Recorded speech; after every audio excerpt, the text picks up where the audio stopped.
हाँ शिवोहम।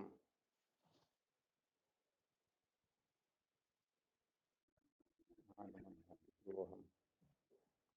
अच्छा, क्या विषय चल रहा था अपना?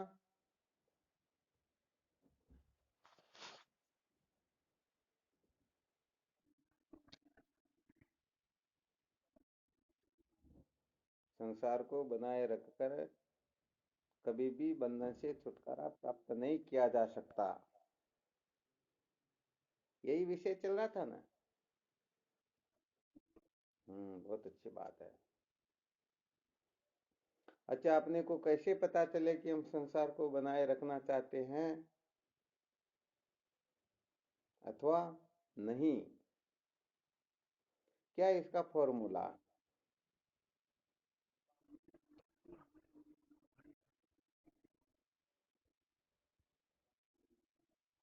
चलो, इस संकेत से छोटा सा सूत्र ध्यान में आया। इस बात को सर्वप्रथम अच्छी तरह से निश्चय कर लेना चाहिए। जब तक आत्म तत्व के सिवाय, आत्मा के सिवाय, परमात्मा के सिवाय अणु मात्र भी कोई वस्तु, भले वो मिथ्या रूप से ही क्यों न हो, यदि उनकी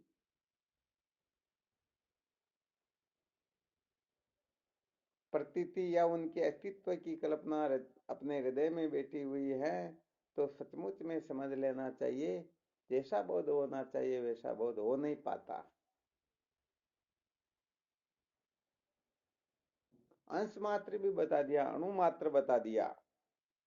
परमात्मा के सिवाय अणु मात्र भी यदि किसी का अस्तित्व स्वीकार करते हो, तो वास्तव में पूर्ण रूप से आप कृतार्थ नहीं हो सकते हो, चाहे कोई क्यों ना हो। कृतार्थ तभी हुआ जाएगा जब ठीक ठीक प्रकार से आत्म तत्व के सिवाय जो कुछ भी है उन सबको बंध्या पुत्र के समान अत्यंत अलिक निश्चय करे। चलो, ये तो ध्यान में रह जाएगा ना? चलो, बहुत अच्छी बात है। अच्छा, इनके अंतर्गत क्या होता है? एक तो हम परमात्मा के सिवाय किसी वस्तु का अस्तित्व स्वीकार कर लेते हैं और उनको इतना महत्व देते हैं। ध्यान देना अच्छी तरह से। इतना महत्व देते हैं कि उसके महत्व के सामने परमात्मा भी कुछ नहीं होता है। विचार करके देखना चाहिए कितना बड़ा गड़बड़ घोटाला हुआ या नहीं हुआ। हाँ, कहने का मतलब, साधक अवस्था के अंतर्गत भले ही परमात्मा के सिवाय अनेक अनेक कल्पनाएं अपने अपने हृदय में उठती हो, परंतु यदि उन कल्पनाओं को हम असार भी समझ लें, अनित्य भी समझ लें, झूठी भी समझ लें, तो भी काम चल सकता है। परंतु उन कल्पनाओं को हम सत्य समझ ले, अथवा उन कल्पनाओं के सामने श्रुति सम्मत जो सिद्धांत है, बताओ, उनकी यदि हम अवहेलना कर दे, उनके सत्व महत्व को हम नकार दे, तो बताओ कितना बड़ा गड़बड़ घोटाला होगा।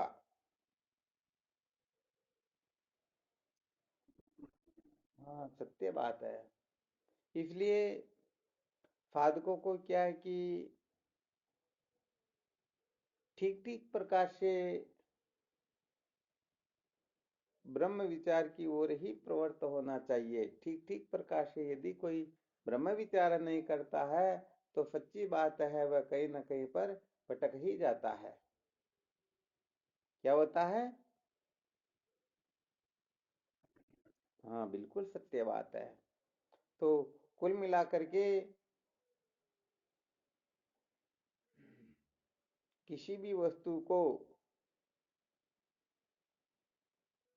सत्य से अधिक महत्व देंगे, अथवा सत्य के समान समझेंगे, अथवा सत्य के सामने उनका थोड़ा बहुत भी अस्तित्व स्वीकार करेंगे, तो सच्ची बात यह है कि उनको उतने ही अंशों में तत्व का साक्षात्कार होगा, उतना ही उनको बोध होगा। इससे अधिक बोध उसको होने वाला है नहीं।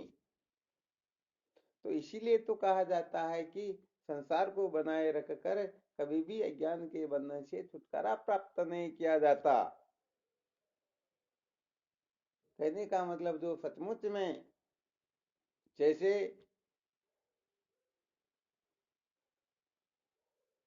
कोई आकर के कह दे, 5 व्यक्ति बैठे हुए उनमें से, अरे भाई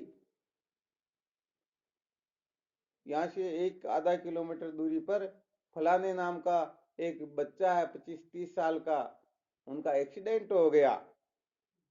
अब नाम सुनते ही एक तो उनका पिता हो, वह दौड़ेगा और रोएगा, वैसा दूसरा कोई दौड़ेगा या रोएगा क्या? भले वो उनका नहीं हो, परंतु उस समय तो दौड़ेगा न, रोएगा न। पता चल जाता भाई इनके अंतर्गत इतने बेटे, इनमें से किसकी पीक थोड़ी ज्यादा है। आ गया समझ में? कहने का मतलब, कहते हैं ना, साधु सिंह का एक मता तड़पड़ता ने खाई, भावहीन मृतक के नेड़ा कबू नहीं जाए। संत महापुरुषों की कृपा भी उनके ऊपर ही होती है, और श्रुति माता की कृपा भी उनके ऊपर ही होती है, और ईश्वर की कृपा भी उनके ऊपर होती है जो सचमुच में क्या हो, सचमुच में विद्या के बंधन से मुक्ति की कामना हो, मुक्ति की चाहना हो, तो मुक्ति के लिए तड़पते हो, तो उनके ऊपर ही ईश्वर समझो, वेद समझो, गुरुदेव समझो, किसी की भी कृपा होगी तो उनके ऊपर ही होगी, वरना वास्तव में कृपा भी होने वाली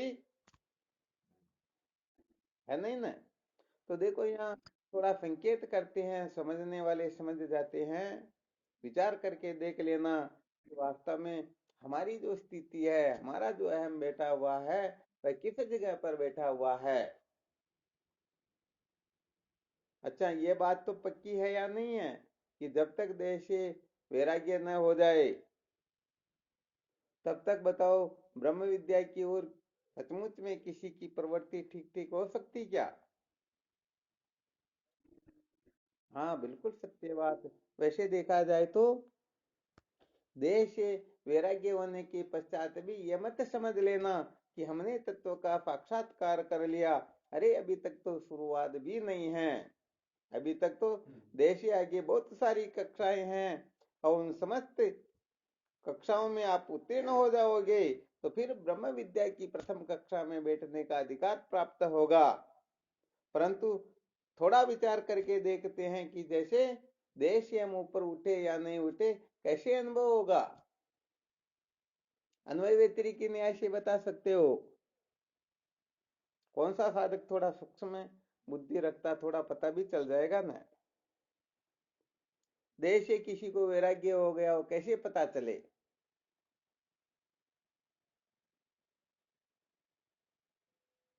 समझो जैसे कोई 5वीं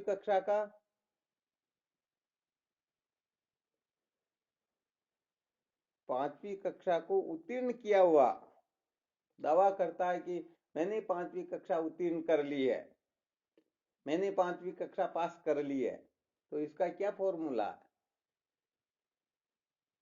भाई उनके पास कुछ न कुछ कह दे, प्रमाण पत्र बताओ, अभी तो आए ही नहीं, वो तो अभी तो वहां पर ही है, स्कूल में ही है, या लेने जाएंगे तब। तो फिर कैसे पता करेंगे कि वास्तव में वह 5वीं कक्षा उत्तीर्ण है या नहीं?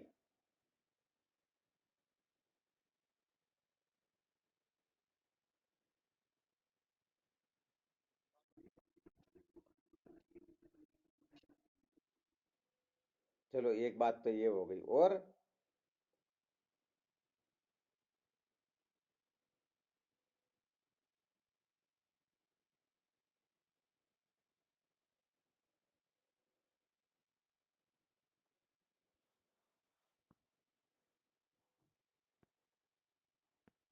भी बोलो।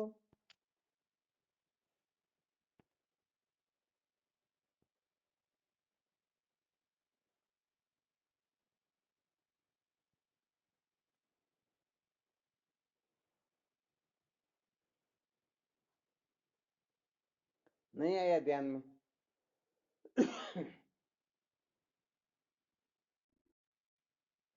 चलो कोई बात नहीं, उनके पास में समझो 5वीं कक्षा का प्रमाण पत्र नहीं है, अभी समझो उसे लेने के लिए जाएगा, परंतु चौथी कक्षा का प्रमाण पत्र तो हो सकता है या नहीं हो सकता?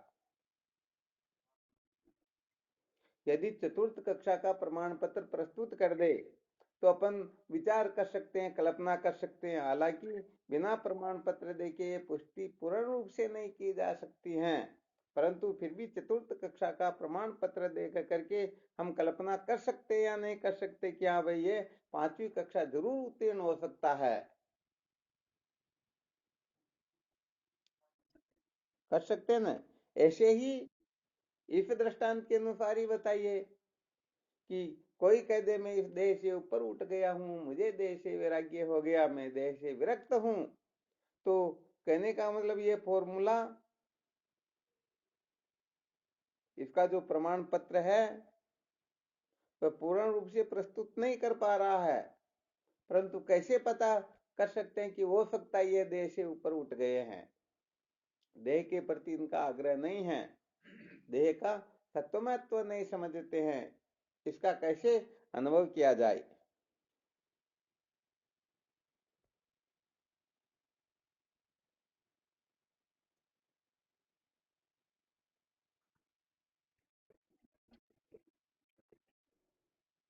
और ये पिछला शब्द बोला तो मैंने तो समझा बिल्कुल बाजी मार गए, परंतु पिछला जन्म कैसे देखेंगे? हाँ, क्या धन्यवाद, अब की बार तो कुछ ठीक बात बताइए।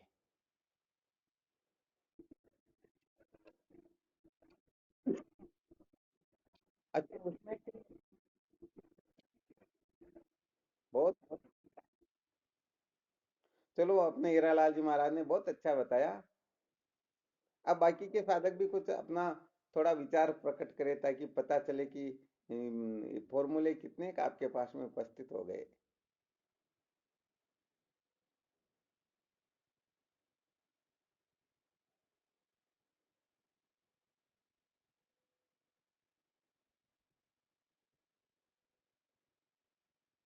कोई नहीं बोल रहे हैं क्या? हाँ, शिवोहम।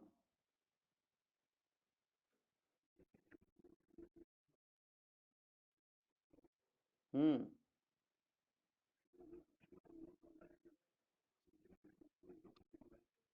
अच्छा,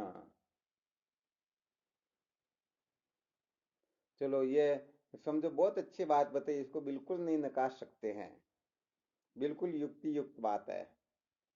बहुत अच्छा, परंतु ये थोड़ी बहुत ज्यादा पावरफुल चीज हो गई, थोड़ी इसे कमजोर बताओ। ये तो समझो पक्का प्रमाण पत्र है, ठीक है क्या? कि निश्चित रूप से वह देह में से देह से विरक्त हो सकता है, परंतु फिर भी ये दूसरे का देह खुद का देह थोड़ी है क्या? दूसरे के देह से तो विरक्त हुआ जा सकता है, परंतु खुद के देह से विरक्त होता बात ना। फिर भी ऐसी स्थिति में हम कल्पना कर सकते हैं कि शायद यह जरूर उत्तीर्ण हो सकता है। चलो, और भी कोई ऐसा सूत्र बताओ। चलो, महावीर जी महाराज ने बहुत अच्छा सूत्र बताया।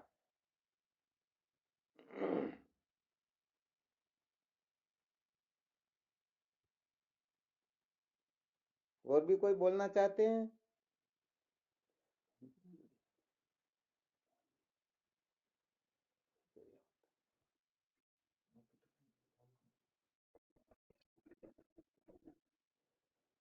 चलो, ठीक बात है।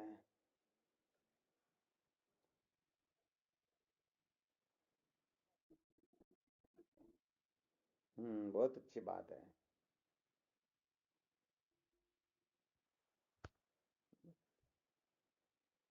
हाँ, ठीक बात है, बहुत अच्छा सूत्र बताया।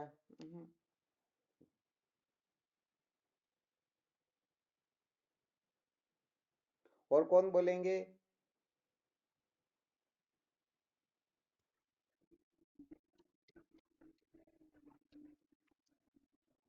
नहीं, ये तो देह से विरक्त हुए सचमुच पुरुषों के लक्षण, परंतु देह से ऊपर उठा या नहीं उठा इसका फॉर्मूला थोड़ा अलग तरह से देखना अपने को। उसके देह के तो समझो बिल्कुल पास में भी नहीं जा रहे, उनके देह के बारे में कुछ भी विचार नहीं कर रहे, उनके देह के मान अपमान का यहाँ प्रश्न ही नहीं है। अपने को दूसरे तरीके से समझना, जैसे भी महावीर जी महाराज ने बताया ना कि किसी का पुत्र मर गया हो और फिर भी दुख नहीं हो रहा हो तो समझो वह देह से ऊपर उठा हुआ हो सकता है। ऐसे कुछ दृष्टांत या ऐसी युक्ति प्रस्तुत करना है।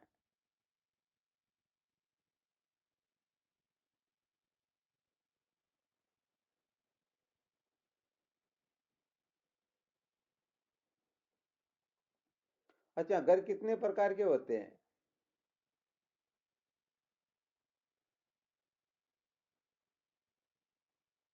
अरे एक तो अपना बंगला जिसमें हम रहते हैं, और दूसरा घर कौन सा? ये फ्री रूपी घर।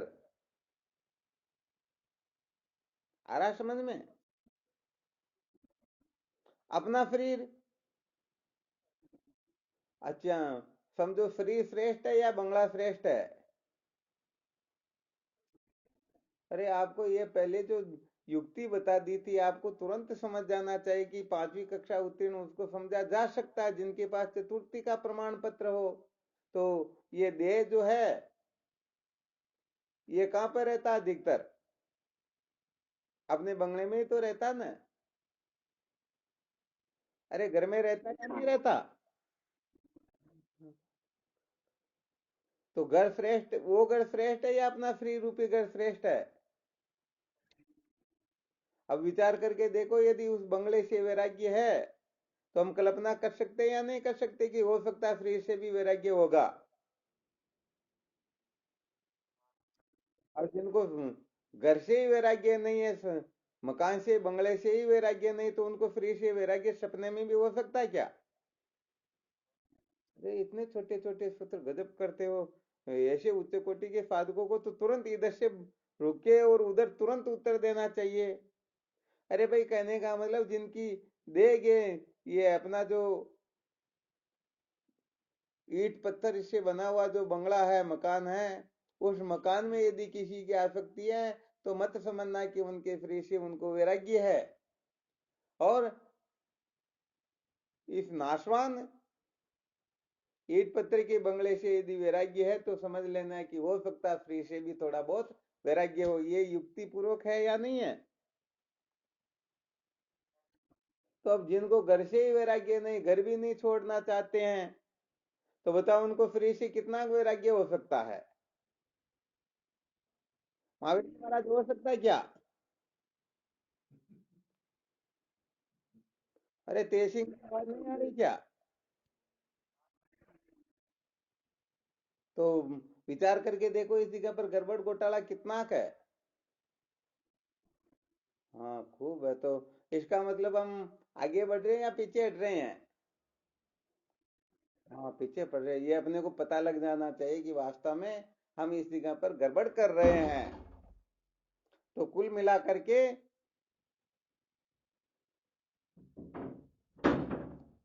मकान आदि से वैराग्य हो जाने से काम नहीं चलेगा, काम तो चलेगा देह से वैराग्य होने पर। और देह से वैराग्य होने पर भी काम नहीं चलेगा, इंद्रियों से वैराग्य होगा तब चलेगा। इंद्रियों से वैराग्य हो जाए फिर भी काम नहीं चलेगा। प्राण से, मन से, बुद्धि से जब वैराग्य होगा तब समझो हम सचमुच में ब्रह्म विचार करने के लायक हुए हैं। सचमुच में हम समझो अब वेदांत की प्रथम कक्षा में प्रविष्ट हुए हैं। आ गया है समझ में? तो देखो, हम तो बार बार इशारा करते हैं, संकेत करते हैं कि हम अपनी दृष्टि में कितने महान हैं, हम अपनी दृष्टि में कितने ज्ञानी हैं, कितने विवेकी हैं, कितने साधक हैं, कितने जिज्ञासु हैं। तो देखो भाई, दृष्टि अपनी काम देगी, दूसरों की दृष्टि काम देने वाली है नहीं। वैसे देखा जाए तो गोबर की मिठाई के ऊपर चांदी का वर्क लगाकर दूसरे को धोखा दिया जा सकता है, परंतु एक बार ही धोखा दे सकोगे, फिर दूसरी बार आपको अवसर प्राप्त नहीं होगा। परंतु यहाँ पर जो अपने को धोखा दे देते हैं तो बड़ा गड़बड़ घोटाला होता है। तो कहने का मतलब परमात्मा तत्व की प्राप्ति के लिए बड़ी से बड़ी, छोटराम जी महाराज, क्या है? बड़े से बड़ा त्याग भी क्यों ना हो, सिर भी क्यों न कटाना हो, तो सचमुच में तैयार रहते हैं। और रोज कहते गुरुदेव आपकी आज्ञा का पालन करने के लिए हम ऐसा वैसा कर दे, और गुरुदेव कहते तुम्हारे को ऐसा करना, तो लोग घर नहीं छोड़ सकते, हम उनको क्या कहें? तो वास्तव में पागल बना रहे, बेवकूफ बना रहे या नहीं बना रहे हैं? तो हमारी जो प्रवृत्ति है वो आत्म तत्व की ओर है या संसार की ओर है? हाँ, तो साधकों को सचमुच में बहुत अधिक विचार करना, समझदारी से आगे बढ़ना, वरना ये जीवन ऐसे ही निकल जाएगा। और जिनके पीछे पागल होकर के हम पड़े हुए हैं, चाहे वो देह हो, चाहे गे हो, चाहे देह गे के नाते रिश्ते संबंधी हो, चाहे धन दौलत हो, अनात्म पदार्थ कुछ भी क्यों न हो, ये सारा का सारा अपने को ऐसी जगह ले जा करके खड़े कर देंगे, वास्तव में फिर रोने धोने के लिए भी शायद अवसर मिले या न मिले। तो मानव जीवन के महत्व को ठीक तरह से समझना चाहिए, ब्रह्म विद्या के महत्व को समझना चाहिए। सचमुच में ये ब्रह्म विद्या तो कहने का मतलब बलि की मांग करता है। यह बिना बलि, बिना त्याग के, बिना वैराग्य के ब्रह्म विद्या प्रतिष्ठित ही नहीं होती है। तो परमात्मा की प्राप्ति के लिए हम क्या कर सकते हैं, क्या नहीं कर सकते, इनका साधकों को एक लिस्ट बना करके अनुसंधान करना चाहिए, विचार करना चाहिए। जैसे 1000-2000 रुपए यदि कहीं पर मिलते हो तो हम सबको छोड़ करके चले जाते या नहीं चले जाते? ऐसे यदि परमात्मा की प्राप्ति होती है तो हम इस संसार के छोटे मोटे कचरे का त्याग करके वहां जा सकते या नहीं जा सकते? इससे कहने का मतलब फॉर्मूले होते हैं, हाँ, पता करने का कि वास्तव में हमारी जो स्वतः प्रवृत्ति है वह किस ओर है। तो हमारी स्वतः प्रवृत्ति परमात्मा की ओर हो, इनकी स्वतः प्रवृत्ति भगवत तत्व की ओर हो जाती है। आत्म तत्व को जानने की ओर जो स्वतः प्रवृत्त हो जाते हैं, सचमुच में उनके भाग्य की कोई बढ़ाई नहीं कर सकते हैं, और उनके जैसा श्रेष्ठ तो संसार में कोई होता ही नहीं। आराम समझ में? हाँ, तो हमारे कहने का थोड़ा संकेत समझ लेना चाहिए साधकों को। यदि हम घर नहीं छोड़ना चाहते हैं, गांव नहीं छोड़ना चाहते हैं, धन दौलत को नहीं छोड़ना चाहते, पति पत्नी को नहीं छोड़ना चाहते, संसार के पदार्थों को नहीं छोड़ना चाहते हैं, तो सचमुच में जन्मने मरने के सिवाय और कुछ भी मिलने वाला है नहीं। क्योंकि आज दिन तक जो कुछ भी मिला, अब आगे भी यही मिलेगा, इसके सिवाय कुछ मिलने वाला। हाँ, तो साधक क्या कि कमजोर बहुत लगते हैं, और मैं समझता हूँ कि इतने कमजोर दिमाग से शायद आत्म तत्व का साक्षात्कार मुश्किल तो क्या संभव भी नहीं है। तो कहने का मतलब समय आने पर, अरे शरीर की आसक्ति छूटे न छूटे, परंतु घर की आसक्ति, धन दौलत की आसक्ति, कुटुंब परिवार की आसक्ति, अनात्म पदार्थों की आसक्ति को त्यागने में कौन सी बड़ी बात है? शरीर की नहीं छूटे तो कोई दिक्कत नहीं, शरीर को साथ लो, परंतु बाकी तो छूट सकता ना है। नमो नारायण शिव। तो कुल मिलाकर, अरे वास्तव में देखा जाए तो शरीर, संसार कहते ही इसको जो पकड़ने से भी, जो पकड़ में ना आए, जिसको छोड़ना न चाहे फिर भी जो छूट जाए, और पकड़ना चाहे फिर भी जो पकड़ में ना आए, उसको कहते हैं संसार। और इस परमात्मा के सिवाय समस्त नाम रूपात्मक प्रपंच ये संसार ही तो है। अरे स्वतः ही छूट रहा है, परंतु हम डर रहे हैं। योगिनो विद्यति ऐसे महादय भय भय दर्शिन। अष्टावक्र जी महाराज कहते हैं, ये डर रहे बेचारे लोग छुटकारे से, हम हमारे से ये छूट जाएगा, वो छूट जाएगा। अरे वास्तव में ये तो छूटे छुटाए हैं, ये कभी तुम्हारे हाथ में आए नहीं, आएंगे नहीं, आ सकते नहीं। ये तो हम केवल मात्र कल्पना करते हैं, अभिमान करते हैं। वरना जैसे दो राजा जब आपस में लड़ते हैं तब ये पृथ्वी माता हंसती है, अरे तुम मेरे लिए पागल हो रहे हो, मेरे लिए एक दूसरे को मरने मारने पर उतारू हो रहे हो। वास्तव में देखा जाए तो तुम्हारे जैसे अनंत अनंत मेरे में समा गए, और तुम मेरे को भोगना चाहते हो, मेरे मालिक बनना चाहते हो, तुम्हारा क्या सत्व महत्व है? तो ऐसे ही वास्तव में हम नासमझी से, बेवकूफी से, मूर्खता से सत्संग को, साधन भजन को, संत महापुरुषों को महत्व न दे करके अपने मन को महत्व देते हैं, संसार को महत्व देते हैं, आत्म पदार्थों को महत्व देते हैं। वास्तव में देखा जाए तो ये अपने मन की बहुत बड़ी कमजोरी होती है। परमात्मा की प्राप्ति के लिए, सत्य के साक्षात्कार के लिए तो प्राणों का त्याग करना पड़े फिर भी पीछे नहीं हटना चाहिए, क्योंकि प्राण को यदि हम रख लेंगे और परमात्मा प्राप्ति नहीं हुई तो क्या हो जाएगा। अरे सारे संसार को प्राप्त करके भी अंत में रोने पछताने के सिवाय कुछ भी हासिल नहीं होगा, और परमात्मा तत्व का साक्षात्कार हो गया तो अरे फिर तो शरीर नष्ट हो तो अरे इसकी आवश्यकता ही क्या है। ये तो सत्य के साक्षात्कार के लिए मिला हुआ है। तो सत्य के साक्षात्कार की ओर हम यदि प्रवृत्त हो रहे हैं तो समझो बात कुछ और है, वरना अच्छी तरह से इस बात को समझ लेना, जो जो संसार को बनाए रखकर फिर चाहते हैं कि हम अज्ञान के बंधन से छुटकारा प्राप्त कर ले, तो सपने में भी होने वाला।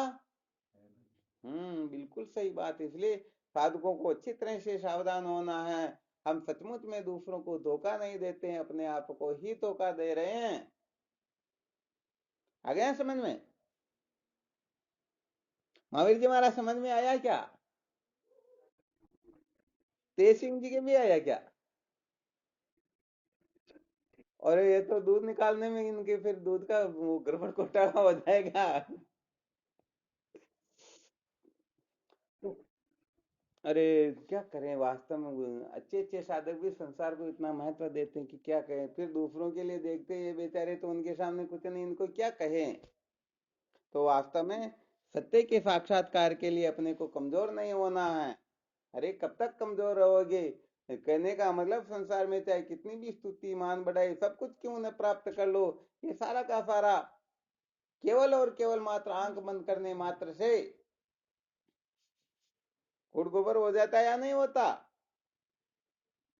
अरे इस बात को वेदांत के साधक अच्छी तरह से समझते हैं कि जब जागृत अवस्था होती है तब स्वप्न सुसुप्ति नहीं होती है, जब स्वप्न अवस्था होती है तब जागृत सुसुप्ति नहीं होती है, जब सुसुप्ति अवस्था होती है तब जागृत स्वप्न नहीं होती है। किसको बनाए रखना चाहते हो? और यदि बनाए रखना चाह रहे हैं तो बताओ हम सचमुच में सिद्धांत से विरुद्ध कल्पना में जी करके पागल हो रहे हैं या नहीं हो रहे हैं? और अच्छी तरह से निश्चय कर लो, पागलों को कभी भी सत्य का साक्षात्कार नहीं होता, पागल तो बेचारे भटकते ही रहते हैं। आ गया समझ में?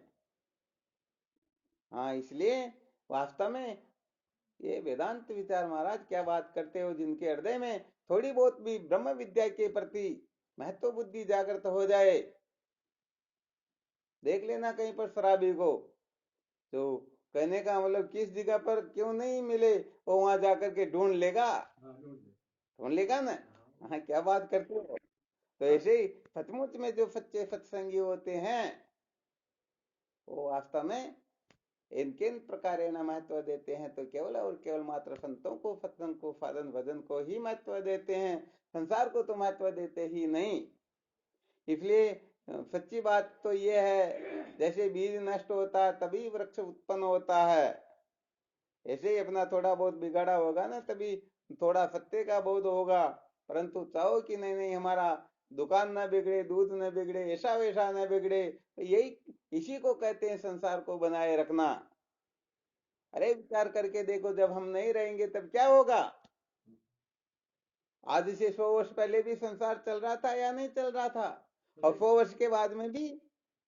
इसलिए हम ऐसे ही बेवकूफी करते हैं, कल्पना करते हैं, हालांकि वैसे देखा जाए तो फालतू के लिए संसार में भी कुछ बिगड़ा हो ऐसा नहीं करना चाहिए, परंतु भगवत प्राप्ति के लिए तो समस्त सृष्टि का भी त्याग क्यों ना करना पड़े, फिर भी पीछे नहीं हटना चाहिए। तब समझो सचमुच में हमने संतों का संग किया, हमारे हृदय में ब्रह्म विद्या जागृत हुई, ब्रह्म विद्या के प्रति हमारा महत्व है। आ रहा है समझ में? हाँ, बिल्कुल बहुत अच्छी बात है। इसलिए सचमुच में अपने को कल्पना में नहीं जीना, कभी प्रैक्टिकल करके के देखा करो कि हम सचमुच में भगवत प्राप्ति के लिए क्या कर सकते हैं। तो जो कहने का मतलब कर नहीं छोड़ सकते, शरीर को छोड़ना संभव ही नहीं है, तो शरीर को छोड़ देते हो तो इंद्रियों को संभव नहीं है, और इंद्रियों का कोई त्याग करे तो आगे की जो क्लासें हैं शायद वहां फेल हो सकते हैं। यहाँ पर तो मूल सहित विद्या के बंधन से भस्मी, इनको बंधन को, अविद्या को मूल सहित भस्मीभूत करना चाहते हैं, यही सचमुच में आगे के अधिकारी होते हैं। आ गया समझ में? हाँ, तो अपने को पता नहीं, किसी को पता है क्या मैं इतने वर्षों के बाद में, इतने समय में, इस समय में मर जाऊंगा या जीवित रहूंगा उस समय तक। हाँ, इसलिए बहुत सारे लोग अकाल मृत्यु भी मर जाया करते हैं। हाँ, तो पता नहीं किस में किसका कहाँ किस प्रकार से एक्सीडेंट हो जाए या क्या कुछ हो जाए, कोई कुछ नहीं कह सकता। इसलिए अपने को सर्वप्रथम थोड़ी बहुत भी गड़बड़ लगती हो, तुरंत उस गड़बड़ी का निराकरण कर लेना चाहिए। इसके लिए ऐसे महापुरुषों की खोज करो जिनके संग करने मात्र से हम उस गड़बड़ी से मुक्त हो जाएं। और ऐसे महापुरुष घर बैठे किसी को मिलने वाले हैं नहीं। मैं मेरा घर जालिया लिया पलीता हाथ, और किसी का जालन हो तो हमारी साथ। तो वे देखो, ये तो घर जलाओगे तभी असली घर की प्राप्ति होगी, और इस घर को बनाए रखोगे, घर से बाहर नहीं निकलना पाओगे तो सूर्य कितना आ गया समझ में। हाँ, इसलिए कुल मिलाकर के ईमानदार बनो, और ऊपर उठो, और ऊपर उठो, और ऊपर उठो। तो हमारी जो महत्व बुद्धि संसार में बैठी है, ये महत्व बुद्धि धीरे धीरे संसार से निकले और परमात्मा की ओर। क्योंकि भले ही आपकी 100% संसार में महत्व बुद्धि हो, फिर भी चिंता मत करो।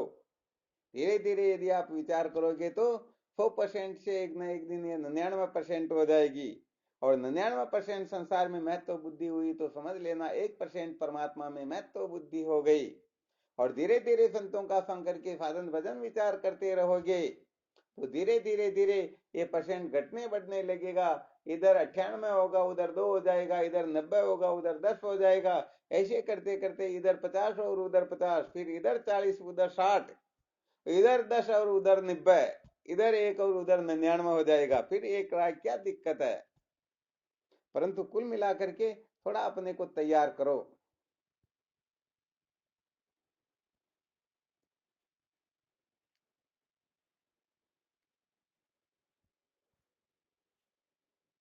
वैसे देखा जाए तो ये तो थोड़ी ऊंची कक्षा होती है, परंतु कम से कम जो संत महापुरुष होते, जो साधक होते हैं, उनके मन में, वाणी में और शरीर में, उनके कर्म में, इंद्रियों में, वाणी में, मन में, सब में क्या होती है, एक रूपता होती है। ऐसा नहीं किसी ने कह दिया कि हम ऐसा करेंगे और थोड़ी देर में, जैसे संतों में होता ना, किसी संतों को कह दे भाई तुम्हारे को वहां सत्संग में आना, कोई दूसरे मिल गए आपको, वहां कितने भेंट करेंगे, 500, मैं आपको 1500 करूंगा, अरे चलो चलो उसको छोड़ दे, हम इधर आ जाते हैं। ये इसको कहते हैं गड़बड़ घोटाला। हाँ, इसलिए अरे बड़ा संसार विलक्षण, क्या करें, इसके लिए कुछ कहना बनता ही नहीं है। तो मन की क्या प्रवृत्ति स्वतः ही जिस तरफ इसे मजा दिखता ना, थोड़ी देर तो देख लिया, हाँ हम ऐसा करेंगे, और फिर संसार के भोगों की ओर मजा लगा तो अरे क्यों इस तरफ कचरे में पड़ना, यही मजा आ रहा अपने को, तो ये ऐसा वैसे ही कर लेते हैं। इसलिए कुल मिलाकर के शास्त्रोक्त रीति से हमें आत्म तत्व का विचार करना है।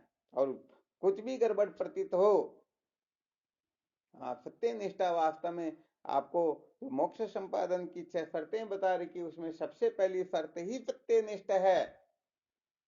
तो सत्यनिष्ठ यदि नहीं होगी तो आगे की शर्तों का कोई महत्व नहीं है। तो प्रथम कक्षा उत्तीर्ण होता है वही दूसरी में बैठने के योग्य होता है।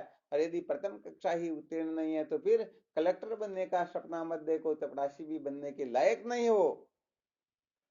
तो कुल मिलाकर के इन किन प्रकार सत्यनिष्ठ बन जाए, या कम से कम इतना तो निश्चय कर ही ले, संसार में सबके साथ में धोखा कर लूंगा, परंतु अरे कम से कम गुरु जी के साथ तो नहीं करूंगा। ये तो हो सकता है या नहीं हो सकता। हाँ बिल्कुल, उनको कह दिया कि हाँ ऐसा तो ऐसा ही है, ऐसा नहीं तो फिर कोई दिक्कत नहीं।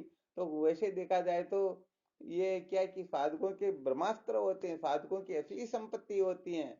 हाँ, सचमुच में जिनकी सच्ची निष्ठा होती, जो सत्यनिष्ठ होते हैं, जो सचमुच में भगवत प्राप्ति चाहते हैं, उनकी तड़पन कुछ और होती है। उनकी बोली चाली, उनका रहन सहन, उनका मिलना, अरे उनका सारा का सारा व्यवहार संसार से अलग होता है।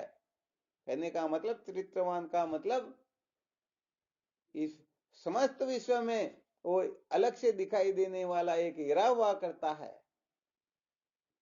आ गया समझ में? हाँ, तो कम से कम छोटी छोटी बातों पर संकेत को समझा करो और अच्छी तरह से निश्चय कर लेना। यदि शरीर के संबंधियों से, शरीर के वस्त्रों से, शरीर के मकान से, शरीर के पत्नी पिता पुत्र आदि से वैराग्य नहीं, तो फिर शरीर से वैराग्य नहीं क्यों? क्योंकि शरीर में आसक्ति होने से ही इनके प्रति महत्व बुद्धि होती है। यदि शरीर में ही आसक्ति नहीं है तो बताओ शरीर के संबंधियों में आसक्ति ममता ममता होगी क्या?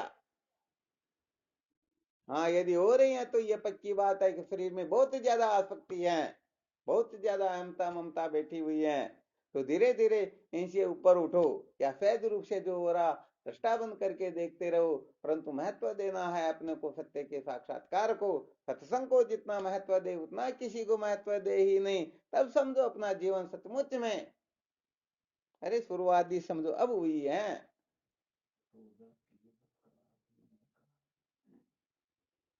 चलो ठीक, इसमें किसी को कोई संशय हो तो बोलो, वरना संकेत समझ लेना समस्त साधकों के लिए। अरे समस्त साधकों के लिए क्या, मेरे लिए भी यही सूत्र ध्यान रखना। हाँ, श्री से वैराग्य बातें तो आकाश पाताल की कर लेंगे, परंतु श्री से वैराग्य है या नहीं देखना पड़ेगा कि कपड़े के पीछे कितनी कितनी बार ये प्रेस करके पहनता है। हाँ, कितने सेंटीमेंट लगाता है, कितना कांच को देख देख करके निरखता, पता नहीं क्या क्या करते हैं। तो इसे पता चलता है कि अभी तक देख के पीछे बावड़ा हो रहा है। ये इतना बावड़ापना तो यदि आत्म तत्व की ओर हो जाएगा तो न चाहते हुए भी कल्याण हो जाएगा। तुलसीदास जी ने कहा ना, तुलसीदास जी ने क्या कहा, तुलसीदास जी को कहा, जैसा चित्ता राम में तैसा हरि में होई, चला जैसे वैकुंठ में तेरा पला न पकड़े कोई। तो एक सूत्र से ही वो, अरे वो जगे हुए थे तो एक सूत्र से ही जग गए। अरे अपने को पता नहीं, गुरु जी तो क्या संसार के लोग भी पता नहीं कितनी ठोकरें लगा रहे, फिर भी इनको छोड़ना नहीं चाहते हैं, इनको बनाए रखना चाहते हैं, जबकि हम अच्छी तरह से जानते हैं कि सारा का सारा संसार नाशवान है। अरे ईश्वर भी चाहे तो इनको बना करके नहीं रख सकते हैं। आप हम कौन से खेत की मूली हैं? तो हमको अच्छी तरह से पता है कि सारा का सारा संसार परिवर्तनशील है, नाशवान है, परंतु हम चाहते कि नहीं नहीं, ये बिगड़े, भले ही सारा बिगड़ जाए, परंतु हाँ, मेरे शरीर के जो खास खास है, मेरे कलेजे की जो कोर है, उसका तो कुछ भी नहीं बिगड़े, बाकी सब मर जाओ, मेरे को क्या लेना देना। इसलिए भाई सावधान हो। वास्तव में ये ब्रह्म विद्या जो होती है बड़ी विलक्षण होती है। ब्रह्म विद्या उसी का ही वर्णन करती है, उसी के हृदय में प्रकट होती है, जो सचमुच में अधिकारी हो। हाँ, वरना एक भरोसे में मत रहना कि ब्रह्म विद्या मेरे हृदय में प्रकट हो जाएगी। तो अपने हृदय में यदि काम क्रोध लोभ मोह मद मत्सर का बसेरा बसा रखा हो, तो भाई ऐसी अपवित्र जगह पर ब्रह्म विद्या प्रकट नहीं होती है। सबसे पहले इस कचरे से ऊपर उठो, इस कचरे का निराकरण करो। क्यों? अरे कुत्ता भी साफ जगह बैठता है, तो ब्रह्म विद्या तो बड़ी विलक्षण वस्तु है। तो समस्त साधकों को निश्चय करना कि बस ये मेरा अंतिम जन्म है, इसके लिए मुझे क्या करना क्या नहीं करना, मैं पीछे नहीं हटूंगा। अरे पहले के कितने दृष्टांत पता नहीं, भक्तमाल उठा करके देख लो तो आप चक्कर खा जाओगे। नरसिंह मेहता 14 करोड़ की माया का त्याग करते हैं और उनको 56 करोड़ हाथों हाथ मिलती हैं। अब अपन कहने का मतलब छोटी छोटी पता नहीं, जिनका कोई औचित्य नहीं, जिनके पीछे पागल होकर के चिपके हुए हैं, भगवत प्राप्ति को महत्व ही नहीं देते हैं। इसलिए कम से कम 1 मिनट के लिए तो हमें परमात्मा की प्राप्ति के लिए क्या करना, सबका त्याग करना, तो 1 मिनट के लिए तो कम से कम कर दिया करो, धीरे धीरे बढ़ो। फिर 1 मिनट ज्यादा होता हो तो 1 सेकंड के लिए तो शुरुआत कर देना, ये तो हो सकेगा ना। क्या बात, बहुत बहुत धन्यवाद आप लोगों को।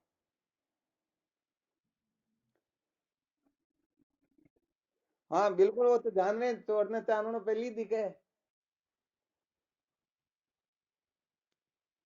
तो मैं क्या कि ऐसे किसी को माफ थोड़े करता हूँ। हाँ, एक तो आपके लिए, वो एक कौन किसके लिए? अरे वाह क्या बात, और दूसरे नहीं बोल रहे क्या? वाह वाह। चलो बहुत धन्यवाद, बहुत अच्छी बात है। चलो ठीक, फिर कोई शंका हो तो देख लो। फिर हमारे भी अभी संत वगैरह बैठे हुए तो और चर्चा करते हैं।